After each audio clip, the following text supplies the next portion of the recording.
Good science, by definition, allows for more than one opinion. Otherwise, you merely have the will of one man, which is the basis of cult. If it's not in frame, it doesn't exist. I'm as mad as hell, and I'm not gonna take this anymore! I'm funny how? I mean funny like I'm a clown, I amuse you? Where you been? Drunk. Wendy, darling, light of my life. What's your one purpose in life? To explode, of course. I like death with sex. How about you, Casey? You like sex with death? Yeah, so fuck up and die. Officially, fully recording, and I'm getting licked by a dog.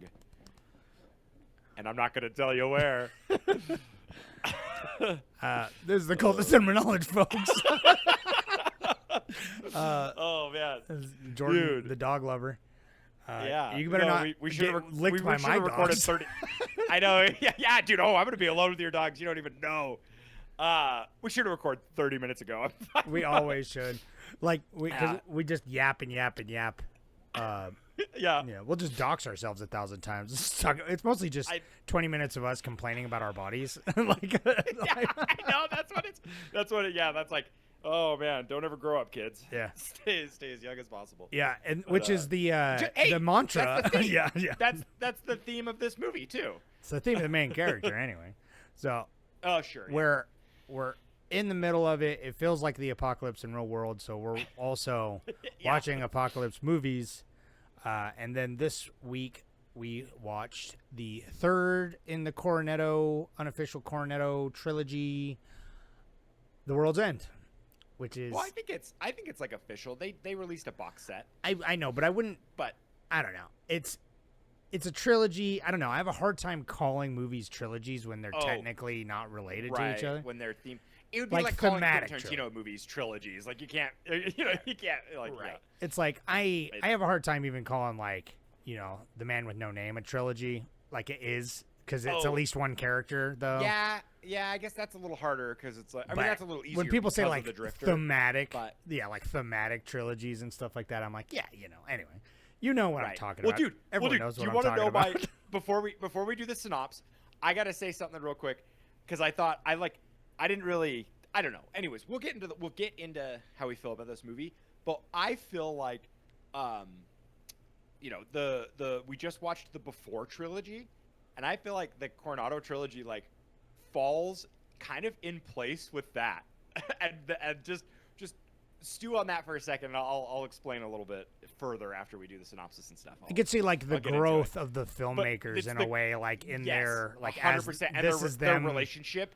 coming this is them like in their like most coming up on turmoil. 40, Yeah, no, and it's like they split up at the end, but it's ambiguous. Like they both love each other still. Yeah. And so I don't know, man. We'll get I could see that. Yeah, no, that's kind of. I thought you were gonna say that we should watch the other two. I put that on the. Go to r/Cul-de-Sac. Have we not? And I wrote.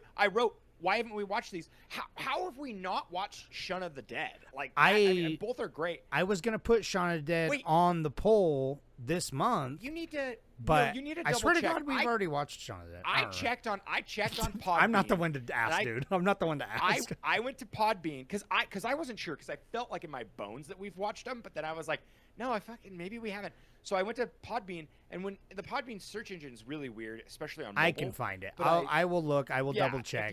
It's better to search. Sure. It's better to search the Reddit for a discussion thread, because it's honestly probably if we watched it, it was in Horrortober. We haven't done. Did we keep up with the Reddit from You know what, day dude? one? Yeah, day one. It started on the Reddit. It was way before. It was years before we did the podcast. It was a Reddit before we did the podcast. That's right. And I'm certain. That's right. I'm thinking back now, and I'm certain we watched Shaun of the Dead for Horrortober, like the first or second year, early on.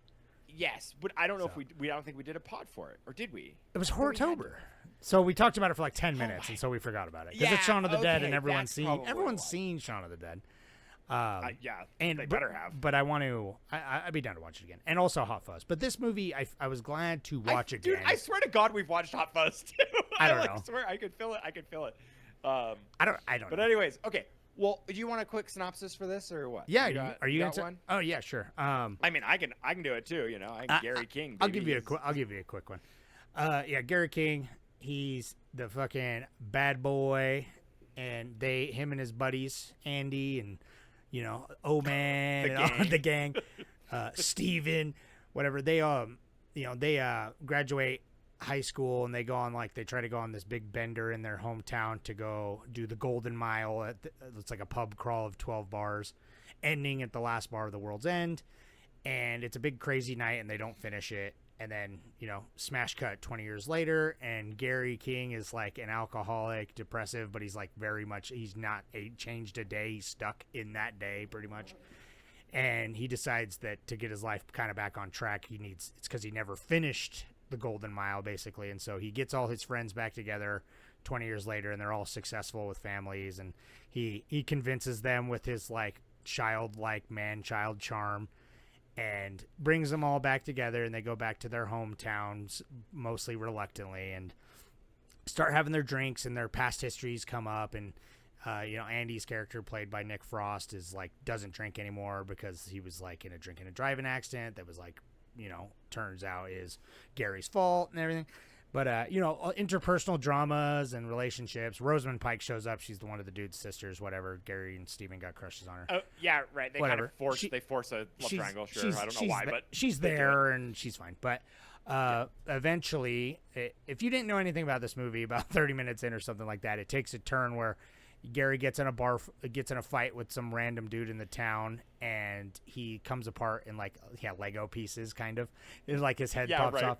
And they're full of blue goo, and so they're like, the town's being taken over, and it's a very Podbean, fucking not Podbean, Pod person, Bean people, invasion of the body snatchers. It's very Invasion of the Body Snatchers, where the town's getting replaced, and so slowly they're like, oh fuck, and they start drinking, and they're trying to blend in and trying to uncover this conspiracy. And there's like some people in town, and they find out that basically aliens, like an alien AI system, came and is like trying to slowly populate the earth to get it to be more kind and ingratiate it, so that then we can eventually join the intergalactic empire or whatever.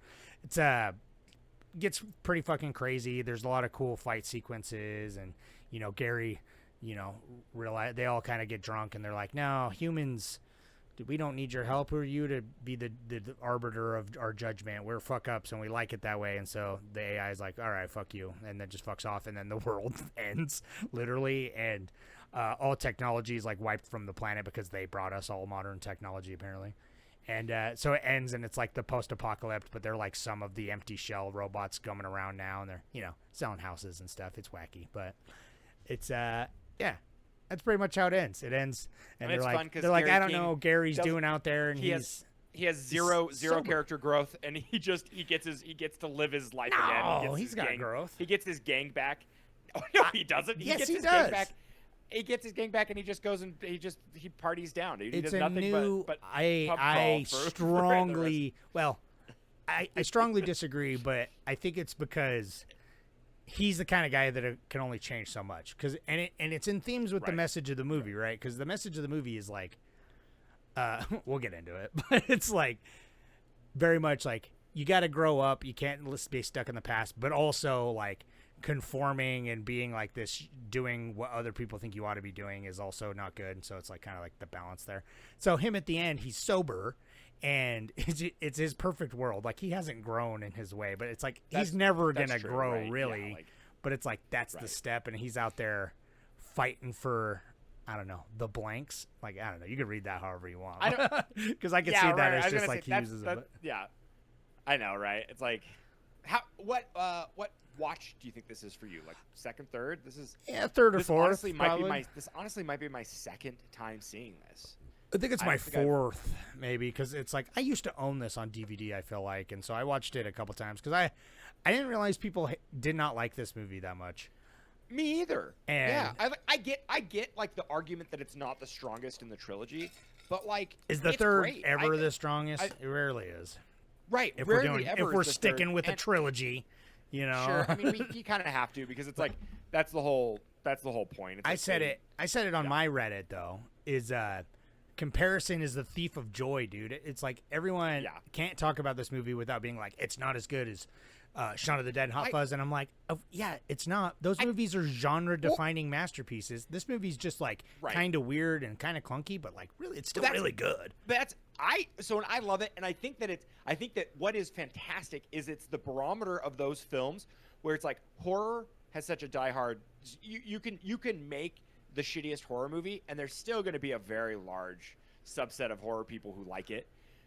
And then you just make a action parody with like silly banter and balls to the wall. It's actually well done, and especially it's well done, right? So that one they hit the nail on the head. Like you like you don't say, have as much grace. They're more accessible in that way that it's just like they kind of got a wider appeal. This is like more of a not hard sci-fi, but just sci-fi kind of thrillery kind of fun thing with such a sad kind of through line, very more serious. It's darker, even though it's like goofy in the characters, but it's like thematically it's much more serious, and it's weirdly more mature and more grounded than these other movies, which is weird. Yeah, that's what I like about it. Thus, my comparison to the Before trilogy is that it's like they've grown into their characters and like who they are, and like like they're sad, but like. It's kind of it's so real, like it feels the most. Which is so funny that like to say that this is grounded and like real when there are like scenes where you're like they're popping people's arms off like Lego pieces and then smashing them. They're beating each other up with their arms. Yeah, I like dude, and I love like this is exactly freaking Edgar Wright's style to a T, and like. It like has the same. I think one thing about it is Nick Frost and Simon Pegg were like the main writers, and so maybe that kind of. I think Edgar Wright helped write the first two, and so that his influence wasn't as heavy, and so I think they kind of swung for the fence for a lot of things, which I loved. Like it's kind of I get why this movie's not as accessible. I get it because the ending is a little weird. It's very stilted. Like it kind of just comes to like it's great because I think A, it's British as fuck, and then B, it's like movies don't end like that where it's just kind of like they're like well, we don't want to do it, and then like the all being God is just kind of like fuck it then whatever. Like he just kind of gives up after a second. Like it's so silly, but like kind of real. That's why I don't know the grounded, but and then I love that it's like every bar. It like explains the plot. I feel like they had to have written the bars as the story beats. Like I feel like when they were doing the outline, they're like, "That's how we do it." But it's so which good. Is cute. It's works. cute. It's really clever. Yeah. And it's like everything that they talk about happens in each bar. Like like you said, plot point thematically. Like that's right. It is really well written. Like I do think that like the third act, like it's interesting. If you look at this thing, it's like the first third is honestly amazing, like without even any of the sci-fi stuff. I think it's it's a comedy. It's a really good character kind of drama. It'd be kind of fun if they didn't go genre and just kept them kind of almost comedy drama that they do. Yeah. That would have been awesome, but then I love sci-fi, so Same. It's like and then like the second third, it's like everyone you're like learning the mystery, you're like getting it's like the sneaking around, and then like the back third where like is like more action. It's like it gets a little clunky. Like I'll admit that the back third gets kind of clunky, and they're trying to go about. But then like the climax is good with the giant, all being under the ground, and then like when the world actually ends, and it's just the epilogue, which mirrors opening with him sitting in like AA or whatever. Right. Nick Frost character, and so many things mirror each other, and that's why it's like the writing's smart, but it's like the editing and cinematography, which is like a cornerstone of Edgar Wright's style. The like mirror images and like the mirror cuts to like tell these jokes and continuity and have the symmetry between like what happened in the past and what happened now at the same bar, and like how it's like cut the same. It's like honestly it's like such a huge moment. It's weird that it's such a twist, but it's like when Gary has that like everyone's like says fuck it finally like right before the bathroom scene, and he goes to punch the wall and he stops. And it's got the cracked wall. I'm like, there's so many good like character moments like that. And then it's hilarious because he's just like, punch the shit out of the wall. Like he's just trying to sound cool, and it's like just not the coolest thing at all.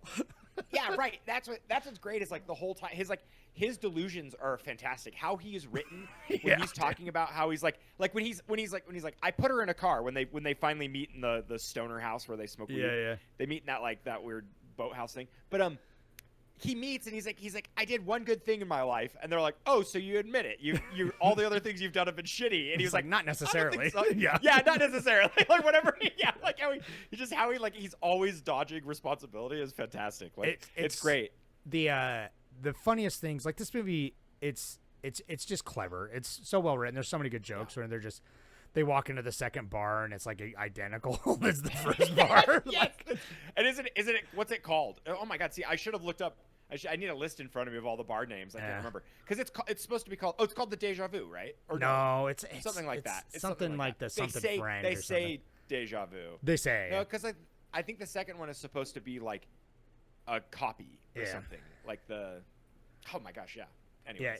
Yeah. I don't know. There's so many things but what I really like about this one is it's sort of a juxtaposition to the first two movies. Like I feel like it kind of messes with your expectations because it's like.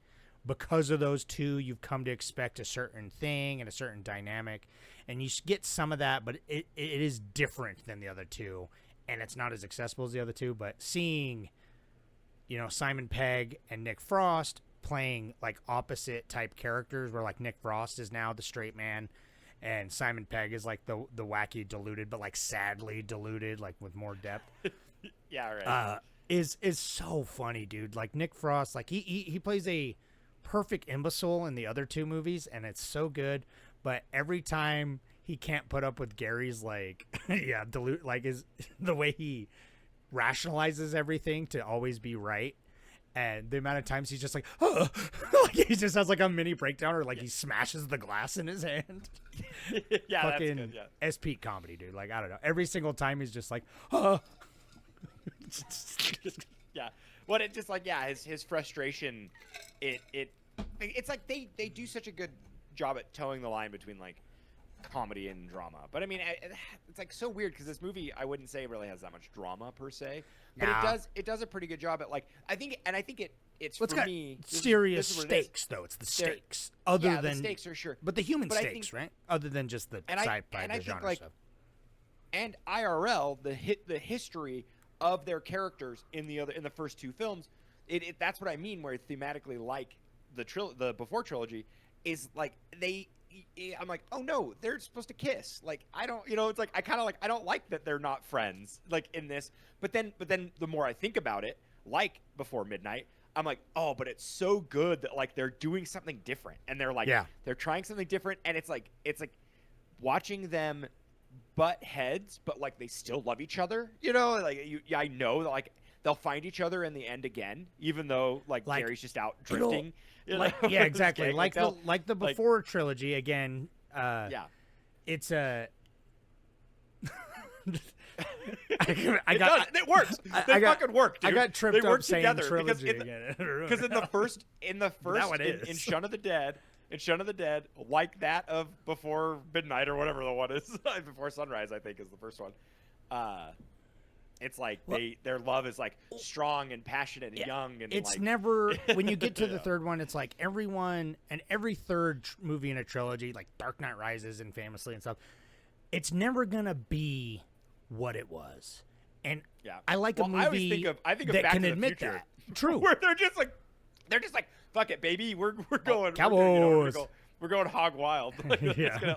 It's a fucking train now. Yeah, seriously. It's so good. But it's never going to be what it was. And so it's like I feel like if they tried to stick to that formula that they've done twice like so successfully, I don't know. It would feel like redundant. It would. Like it would still be good, obviously, and it would still and who knows, maybe it would be a better movie.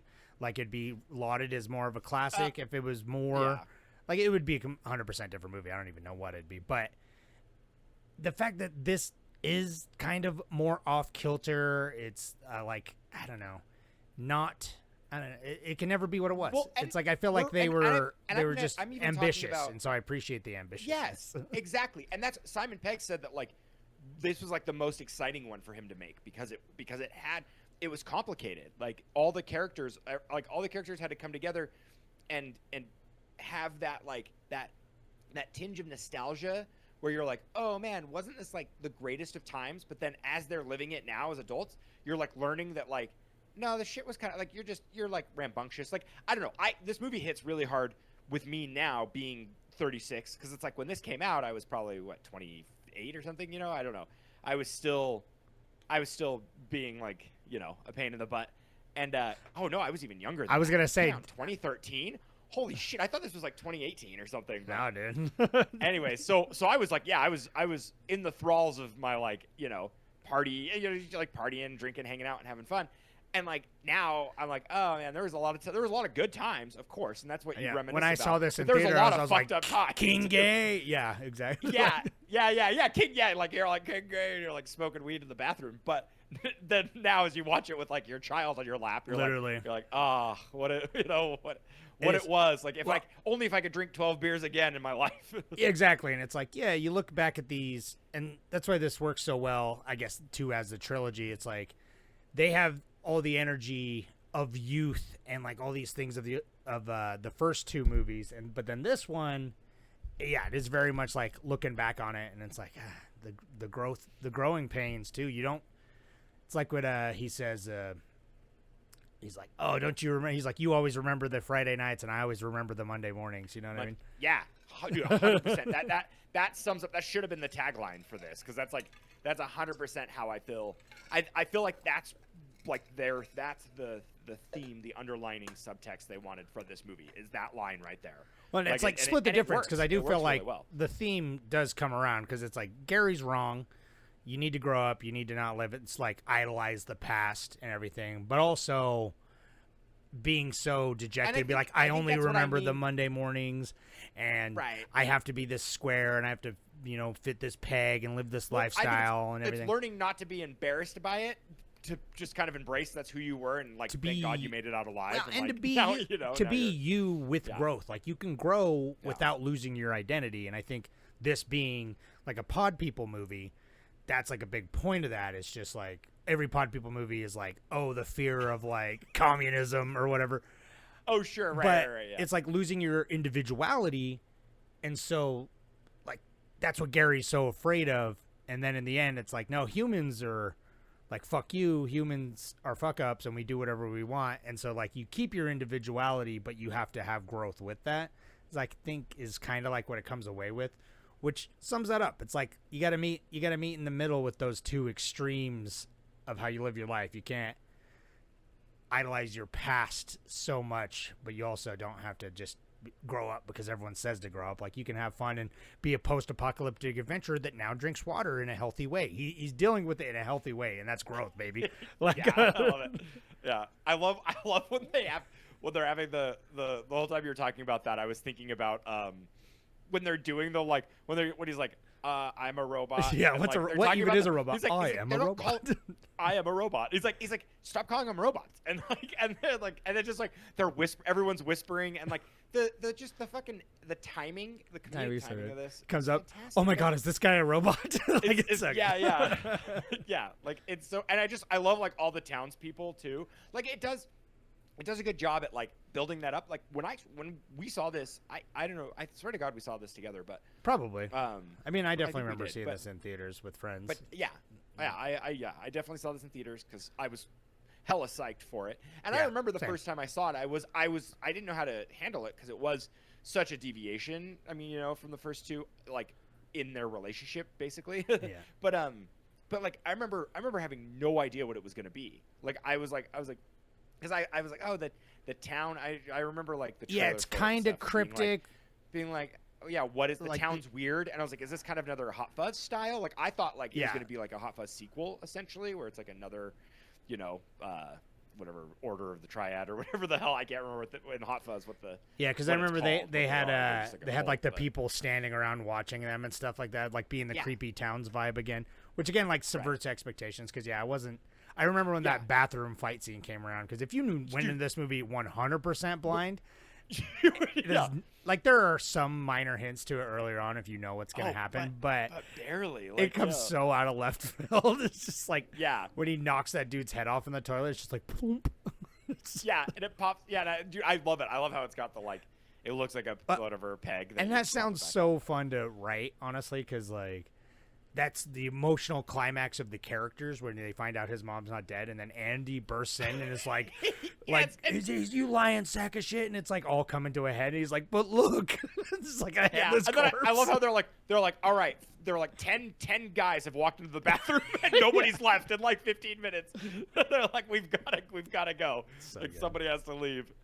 I'm like, yeah, it's great, and it looks great too. This movie looks awesome. I love all the bars. Yeah, every bar looks really cool. Like so fun. Even honestly, the like CG, I feel like I'd be interested to see like a behind the scenes or something like that, because even when like not the blanks, not the robots, are like running down the road, they feel like they're composited in to make them feel even more unreal. When it could just be them running, but it's not. It looks weird when it's just them running. Like later, when you know everyone is that, like they're hunting them. Yeah, when they're chasing. And so it's like I feel like they're purposely making normal things look kind of weird with CG, so that the rest of the CG feels more timeless, because it is kind of wonky here and there, like the way the bodies move and everything like that. Like it does feel a little uncanny valley, but I feel like they leaned into it in a smart way that was like a creative choice to take that limitation and make it something that like added to the unreality of the situation. Because if you go back and watch, like they're comped in, or they're like the frame rate is different or something. Like it's weird. Dude, it's weird. Because I was gonna say, even in the fight scenes, the frame rate is weird, and I don't know if that's like maybe the version I watched, but like it. Don't get me started on that. I remember technical issues from the wazoo. Yeah, I remember. You were saying that, and like, dude, mine was weird. It kept blowing. It kept doing that. Well, that's another thing we need to talk about is my version of it. The volume kept, every time a needle drop would happen, it would just like blow you out of the water. Well, and I feel like this did a really good job at like. I know why. We'll talk about it off air, because I know why, and it's a fucking mess. But okay. But anyway, so like it kept being jarring, but I also thought that I was like, oh wow, this felt like he was getting ready, but now I've got to look, because did he do Baby Driver after this, right? Oh, it was. Okay. I think it was Baby Driver's like 2017 or something. So yeah, it was right after. Okay, because in this movie the needle drops and the editing, and then the car, like, because I was like, oh, they're doing like a great chase scene, and they're driving away from the epicenter of the explosion that's gonna like wipe out all electronics. It's like that when they're like driving out of town. It's got some Baby Driver vibes to it. It does. Like her pulling the wrecked out car and like, driving through, like, I don't know if thematically if it means something more about like break the mold more, but driving through the UK's oldest roundabout, just blasting through it, feels very pointed to me. You know what I mean? Right. Right. Which I love. I don't know. But yeah, it's like I don't have the same musical taste as Edgar Wright. He has a very specific music taste, and it's so obvious in all his movies, like same way as like Quentin Tarantino does. But something about it warms my heart. It makes me like, this movie's old enough to make me feel nostalgic now for when it came out. But even then, dude, no, really, makes me feel nostalgic for like Shaun of the Dead and like fucking. Oh my God, why am I spacing the name of the show? The show. God, that show's amazing. Oh my gosh. I'm just blanking it, dude. I was talking about it earlier because everyone's in it. It's dude, it's one of my favorite. Spaced. Yeah, duh. Spaced is solid. Spaced is so good. But that's such a good show. It's like we watched Shaun of the Dead, and then we got really into Spaced, like around the same time, like Hot Fuzz came out and everything. And so hearing like these old like techno beats and everything like that, like the way he puts music in it is so good. And I hate that, like, Edgar Wright will always have a special place in my heart. I want to watch Baby Driver again, but even everyone shits on Last Night in Soho, and everyone shit on the newest Running Man. We did. we didn't really like it. But I think Last Night in Soho is his weakest movie, but I still like it. I still like it. We still liked it. But Running Man, everyone shit on Running Man, but Running Man was cool, man. But it wasn't quite the same. It has similar issues to this, honestly. The issues that this has. This movie's 10 times better, but Oh, really? But maybe not 10 times better. I mean, Running Man is a solid 3.5 star. You know what I mean? Okay. It might even be a 4 star. It's very enjoyable. I really want to see it. I liked it. I don't know. Yeah. I went in with low expectations, but it was still good. Everyone was like, "It's so not Edgar Wright," and maybe it's just because it doesn't have the massive needle drops in the same way, and just like wackiness. But it kind of does. I don't know. It's fun. Anyway, this movie's fun, man. I don't care what people says, but it's Yeah, I can't believe I saw that too when I looked it up. I was like, there's a lot of hate for this movie, which is like not warranted at all. They want it to be one way, but it's the other way. Yeah, but I don't know. Watch it again because it really does. I don't know. I mean, I guess it does grow feel. up. Honestly, I feel like because we're older dudes now, and like we grew up with these movies, that watching it in 2013 when I was like, what, 22, 23? Yeah, exactly, yeah. I was like, this was fun, and this was good, but it wasn't as, obviously not as good is what I was saying then, too. But seeing it now, I feel like, I'm older. I can relate more with some of the more mature, the themes that have to do with growing old and hitting that age of your life. And some movies just hit like that. You know what I mean? It's like the filmmakers were growing, and so they made it that way. And so watching it now is, like someone in their mid-30s now, you take a lot of different things away from it when you're like shotgunning a beer watching it, like you're saying, like Gary, exactly, Gary, I'm getting a Sisters of Mercy tattoo on my chest, like yeah, right. It's like I think that might be it. It's like this movie, you wanted it to be like a fun pub crawl, and they sell it to you like it's going to be. Yeah. And then it's not. And that's what I like about it actually now that I'm older. But I think when I was younger and I saw it, I was like, "Oh, I thought they were going to go for like a fun pub crawl romp and not just like find themselves in a sad way." Exactly, because and then have like he has to complete, and it's so good that it's like he feels like he needs to complete it, but by the last two pubs it's like life-threateningly desperate. And it's like the desperation in it feels so real. And like these characters are, like, don't get me wrong, Sean and Ed and those guys and whatever their fucking names are in Hot Fuzz, it's like they're good characters. They're more than just two-dimensional. They're good characters. But the characters in this, it's like their backstories are just heavier. He's like, when it comes out, it's like, I wrecked 4 times over the legal limit and had to go to life-saving surgery because you left me to go to jail when I was saving you from your OD, and you're so a depressing alcoholic. You're amusing to watch. That's the thing. Yeah, this is a laugh riot. He's so funny. It's so amusing, and it's we're laughing at him a lot of the time. But he's the perfect, honestly, one of my favorite depictions of like a man-child. Done so well, like just a dude that just can't grow up and is just like petulant, but like everything is party time, baby. He's Slurmers McKenzie, dude. Like he's like Gob from Arrested Development. Like, he just like he'll never grow up and he's delusional, but like he's got he's lovable, and then he does in this one he's like, I don't know, I think it's like, I think what is interesting is I think the world changes around him, and then he can and then I think that allows him to be like, to live in those stakes. Like the stakes are higher, and now like society is not the same, and so he didn't have to conform to society. He's kind of like he's like, oh, the world almost conformed around me. Right. This kind of the adventures that I want to go on in my life, I can go on them like perpetually now. In this wasteland, Yeah. and like, and I think it's great. I'm almost like, I'm sad. I was watching it, and like, I was like, man, I wish they did like 30 minutes of them in the wasteland, kind of like showing. I want a short. I want like a short film or a sequel. That's just because the apocalypse. It seems like an interesting one at least. It was awesome, and like, and I love him like, roaming around with the blanks, and like, what does he get up to? What is he doing with them? Like, it's like, because that's the part where I'm like, he needs his gang, like, I don't know, man, dude. I'm thinking of like Bone Temple too, and like Jimmy needs his fingers. Like, it's like that's kind of the vibe. Don't talk to me about Bone Temple, man.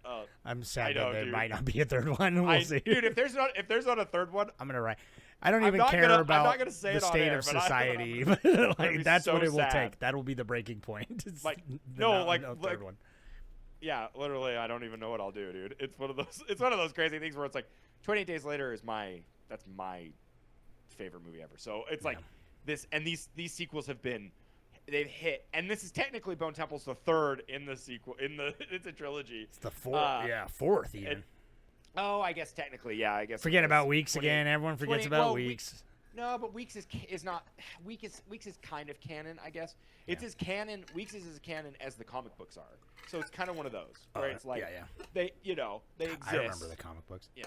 Anyway, the comic books are great. Going back to this movie. yeah. Sorry, I know. Yeah, it's a tangent because I don't know. I only know like 6 British things in my life, and so this is one of them. That's true. 28 Days Later. So it's like just speaking of all the things that like hit you harder now, it's like back then. I don't think I really realized that. Like I'm like, this movie's fun. It is clever. It's really good filmmaking, but like thematically it was all hitting me like especially like why he lives in the past, because obviously you see so much of it and it's so obvious. Everyone's like judging him. He's like, oh, I made you a tape with that song on. He's like, where did you find it? He's like, it was in the tape player. Yeah, I'm like, never changes. Dude, that's just does such a good job at like building like he's like, this is the car. Yeah. But later at the end when he's finally breaking down and why he has to do everything, he's like, they promised us like everything seemed so full of potential, and then nothing happened and nothing went anywhere, and so it was like that loss of like the youth and like what could have been lied to. And I think that's a big important thing about like coming to age stories, but like this next chapter, like not coming to age from teenager to like an adult, but like adult to like a real adult, like a young adult to a real adult. This is the midlife crisis. Yeah, to realize that like, when your 20s are over and you're like, it's never going to be, I keep saying it, but it's never going to be like that again, And you can look at it with rose-colored glasses, or you can take the good from it and move on. Be a pragmatic, like pragmatist, and kind of know that like you can grow without changing. And I think it's funny that I think that is a good point. Andy's character, like it says one time that he has like kids. And then in the apocalypse, he's like, I just married someone else and just started a farm, which is like what he wanted. He's like going back to basics. And the cute little cornetto bit, like that's the nice tie-in when it goes out. The tie-in. It feels I love sweet. when he's like I punched my wedding ring out of that woman's stomach. Yeah. So good. And I don't know why, but I want to see more of the apocalypse stuff because it's hilarious. I just think it's funny. It's so British too that we choose out of stubbornness. It's very it's very like dry Hitchhiker's Guide to the Galaxy kind of vibes, where totally our human stubbornness is kind of like what fucks us, but like we chose it. Like we chose annihilation basically, as opposed to being ruled by someone. Very bittersweet, where it's like it's our own decisions to fuck up, but then it's like we're back thousands of years or whatever. And I don't know, it's good. And Ollie having a soccer ball drawn on for the top of his head, still selling real estate. That's such a good. That's a good. The British humor in this too, because it's like it's so fast and quirky, but like when they make the jokes and they really slow it down to show that it's a bad joke. Like earlier, where he's like, "Man, this thing's an antique," and he's like, "Let's get this antique on the road show," and then it's just like dude, 2 seconds of every person's face not laughing. Yes, it's so good. Like I don't know, the pacing of the jokes is great. Edgar Wright's like, or not. Simon Pegg's like. He can on a dime turn. He can like do a pratfall. He can do something. He's got like. Well, I'm glad really he great range. had the opportunity to go be the completely wacky one. Yeah. Yeah. Right. Like, with the underlying sadness, and is like. Yeah. I guess he doesn't outwardly say it, but his wrists are all bandaged. There's like themes of like suicide and everything. They do. They show. His, like, they know. Yeah, you know what it is, but bracelet. But it is. Yeah, they wouldn't do that in Hot Fuzz. I'm just kidding. They don't really like. Right. Really though. That's the thing. That's why I think Simon Pegg, when I was reading an interview and he said like, this is my favorite one of the 3, and this is probably one of my favorite movies I've done because he had so much creative control on it, and he was just like, he's like, I got to tell the story I wanted, and it really is like, as we're talking about it, like I mean, I don't know. It's underrated. Bias for sure. It's underrated. But it's underrated. It's underrated now, especially because I don't know why all these Gen Zers are dumping on it. Like when you get older, you'll shake your fist at clouds. Like you'll be like what I once was. But you got to appreciate it for what it is, not for what it isn't. And that's why his comparison is the thief of joy. It's because everyone is comparing it to what it's not. But if you take it for what it is, it's very good at what it is. And it's not perfect. I would say that like Shaun of the Dead and Hot Fuzz are like 5-star movies, but this is like a very good 4-star. Yeah, it's a good 4-star. Right, exactly. No, 100%. Like it does. Which is and I still think great. that's what's hard. It's still like, great. It's still better than like 99% of the movies. No, I was thinking that as I was watching it. I was like, man, I didn't. It flew by. It was super enjoyable. Yeah. I was laughing. It's like I don't have quite the same nostalgic tinge as I do for Shaun of the Dead, and that's I don't know. Shaun of the Dead was one of those like. I think they're better. I think they're little better movies, but this movie. Yeah. This movie has the weight to it and the ambition to be different. It's funny, man. Like there is so funny. I can't even like I'm like thinking about it and I'm just like there are like the first third especially is just joke before it gets to like the fight scene. It is the first third is like, so good. The first third is like, really good. It's all good, but the first third's the best. When the sister first shows up and the banter and getting everybody's like I get everybody's opinion. I mean, we've been sitting here talking about Nick Frost and Simon Pegg, but the other guys who have names, they're like they have pretty decent dynamics too throughout. Dude, like as friends, they work really well. Small tangent, but Paddy Constantine, who plays Steven, I love him, and I've always noticed him in like these movies because he's also in Hot Fuzz and stuff. But he is the standout performance of House of the Dragon, dude. He's the best actor and the best character in House of the Dragon. So you should watch it just for him. He's so good.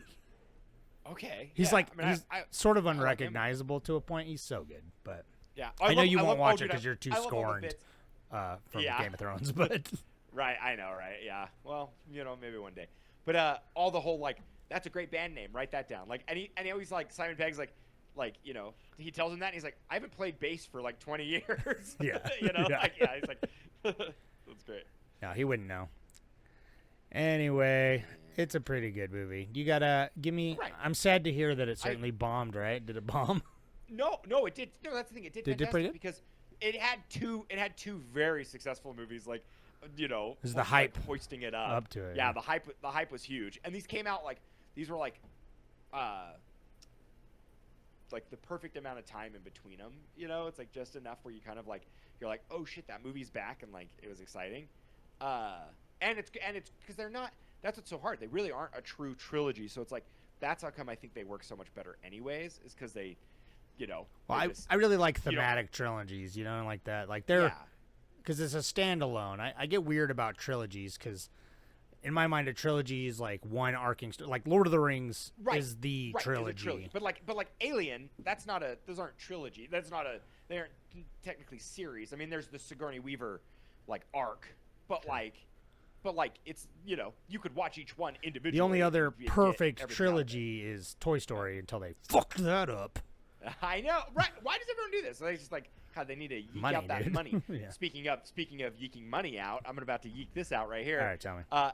It was, dude, get this, $20 million to shoot this fucking thing. That's it? That's crazy, right? I feel like that's less than Romeo and Michelle's high school reunion again. That's less than, dude. And there's so much like sophisticated CG in this, which is, dude, it's crazy. We've like come around to CG a lot in our lives. We're definitely getting old because we celebrate CG, but only if it has like a lot of practical, which this does have a lot of practical. It does, and it is kind of dated. Like the CG is does feel slightly budget CG here and there, but again, I think they used that limitation as a pro. Like they knew that they weren't going to get Marvel money or something. It's not fucking Iron Man, No, right? Like I gotta look real quick while I'm on here. Why I got you, but I can tell you how much it made. It made $46 million. Okay. So it did exactly what it was supposed to do. Yeah, it's great. Where it makes it back. 20 million. That's what's crazy. I would have guessed 40 million or more budget. Me too. 40 million. No, but do you get this? Shaun of the Dead was made for $4 to $6 million. Nice. Which is crazy. That is crazy. It feels pretty big, worldly, but like it totally is just like one street. There's so many extras. It literally takes place sometimes. Yeah, there's so many. Yeah, right. But it's literally just like how they shot it. They shot it real low budget. but which is great. How Like, much did that's that crazy. make? That made 31 million. So like that's why Edgar Probably Wright gotta even make another more. movie. Probably even more though. Oh. It's like everyone.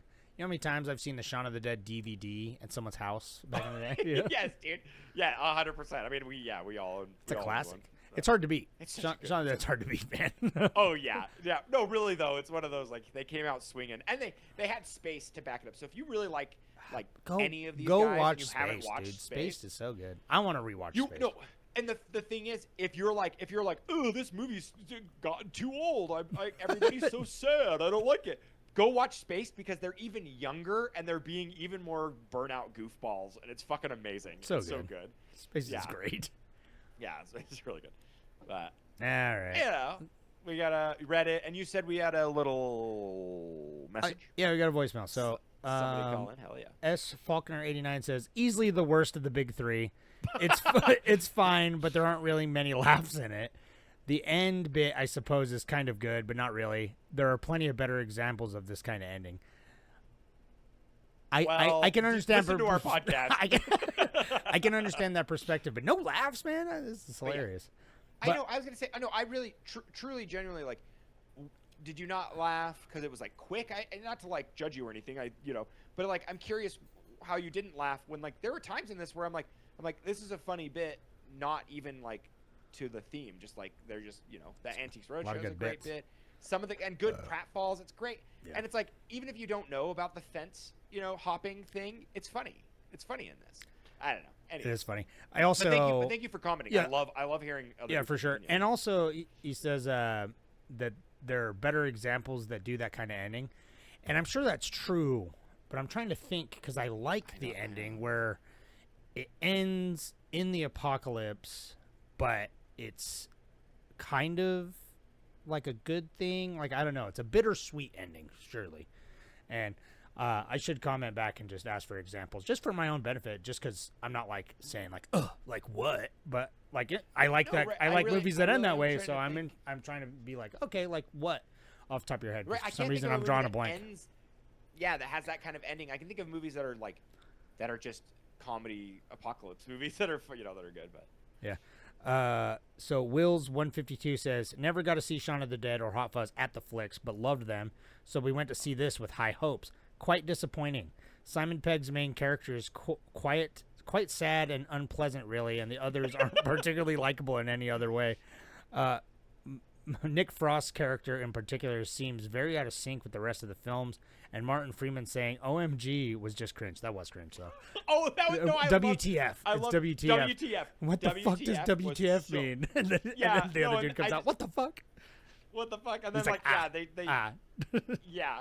That's a good bit. It is. And I don't know. He goes on to say, fight scenes look overly choreographed. They are, and the dudes Yeah, are but that's what the I dudes like. are old. That's Edgar like you Wright, could dude. see. Have you ever seen an Edgar Wright movie? You could see like Nick Frost like doing his fight scene, and he's like, ugh, like he barely shrugs, and then like the CG body's like, like goes flying like 40 feet. Like it's so like lightweight, but I feel like they leaned into it in a way that works for me. Right. And it I mean, also, I don't know. Watch the other movies. It's like they're ridiculous. Like they're like right. And then he says, and there were some highs in the theaters who giggled all the way through, even at the sad wrist bandage part. That is sad. rude. Yeah. Anyway, thank you for that comment. I thank do you, I do guys. appreciate it. And then I'll read what he wrote here. Nah, I'll save it. He says check voicemail. Competitive bat 5831. So Oh, yeah. talk for Let's, 2 seconds while I try and pull that. Let's hear that. I mean, I don't know. It's like the out of order bit is great. It's like he puts the sign on him and he's like, that's you. And then later he uses it to put it on like what does he do? I can't remember. He puts it on the bathroom door. Yeah. When they kill all that It's group just of kids. it's so dumb, but there's so many dumb lines that Gary has. It's so good. But he's just like, I Yeah. bumped into her in the bar, and then I bumped into yeah. her again. You know? Yeah, right. Oh, and like So when he stupid. like follows her into the bathroom, and she's just like, "What the hell do you want?" What are you thinking? He's like, yeah. I guess I get it. I get he's sad, and so It's sad, kinda like but it is. it's good to cringy a little laugh bit, at, and it is cringy. Yeah. But Yeah. when But I think that the they're thing, like, when you he's get probably older, doing all the blow in the toilet, And they're like, nope, he's over there. He's over there playing Need for Speed. Yeah. And they're like, but "No, then he wait, was, no." but And then he when was. doing the blow. He's like- when he gets pulled over by the cop, and he's like, oh god, he's like, oh no, I boofed it all. The Yeah. Yeah. It's good. That's so good. All right, let's see if I can do this. You ready? Yeah, let's hear it.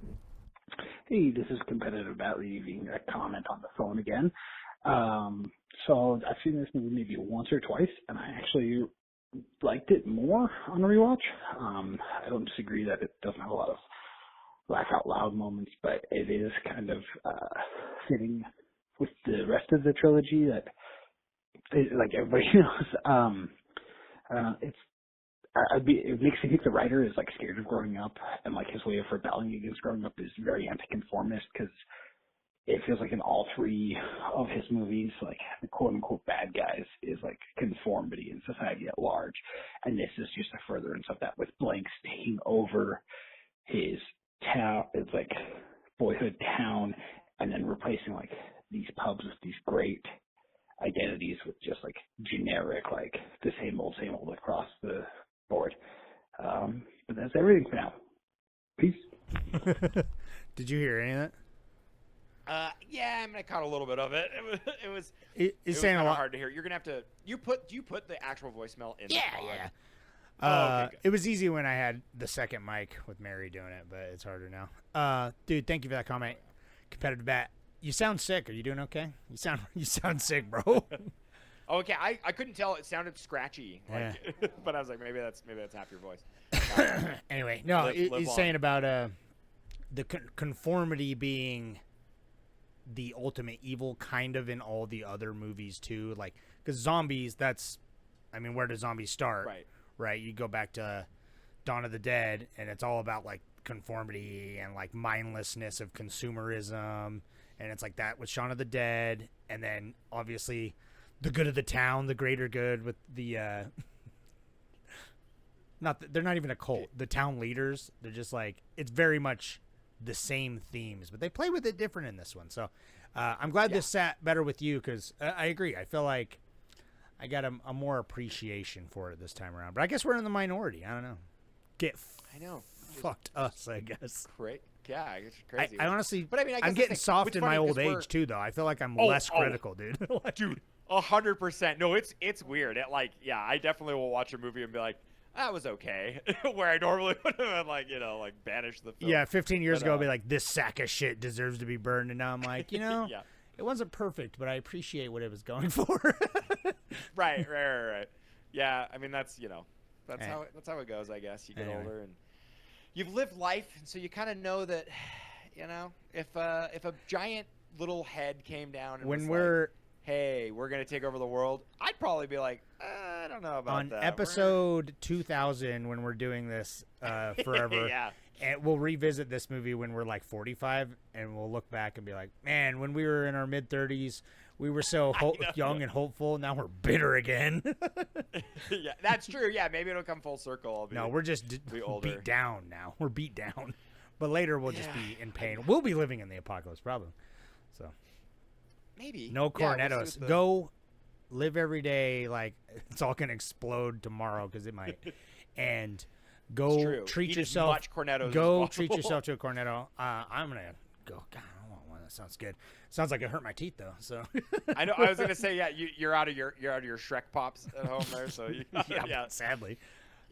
All right. Anyway, so do that. Are you gonna get darker next that week or what? What's your? I mean, we did Road, so we kind of started the We started the dark month off as heavy. strong. We went light with it. I wanted to go light Yeah. this week to kind of palate cleanse. I think next week, I don't know. We'll probably get a weird mix of fun, maybe more middle of the road kind of stuff. Some weirder things. Like, I always don't put on the ones that everyone's seen. I don't know. I'm gonna put on like all the terrible post-apocalyptic movies that came out in like the 2000s.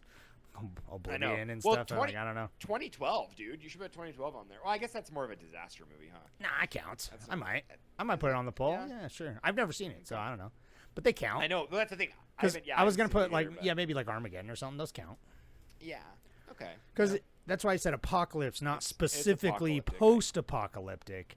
Because Yeah. post-apocalyptic, it's like this movie. I wouldn't even say until the last bit is post-apocalyptic, but it's struggling with the apocalypse and the impending lead up to it and everything like that. I mean, it's called The World's End, so Yeah, but that's the name of the bar and the name of what And- happened. So yeah, see, that's a laugh riot. No, but thank Cheeky. you everybody for commenting. We appreciate it. I love anybody's opinion. It's Yeah. fantastic. Everybody's opinion. No questions asked. No, I was gonna say. no exceptions. when it comes to movies, anyway. yeah. So yeah, go to the Reddit so you can vote on what other ones are coming. Everyone that votes, you guys are awesome. If you're listening to this, you're great. Everyone on the Reddit that commented, you're great. Even though everyone's opinions were kind of different than us, I like it. Which I like is great. that. I Yeah, love it. I encourage it. Like I kind of like sometimes and not to use a buzzword like echo chamber or just like people just being like constantly like, yeah, I agree exactly the same. Like I will take Clones People too every day. I love his comments, and sometimes we don't agree, and it's fantastic. Yeah, you and I are aligned a lot of the time, but sometimes we're not, and it's kind of funner when we're not.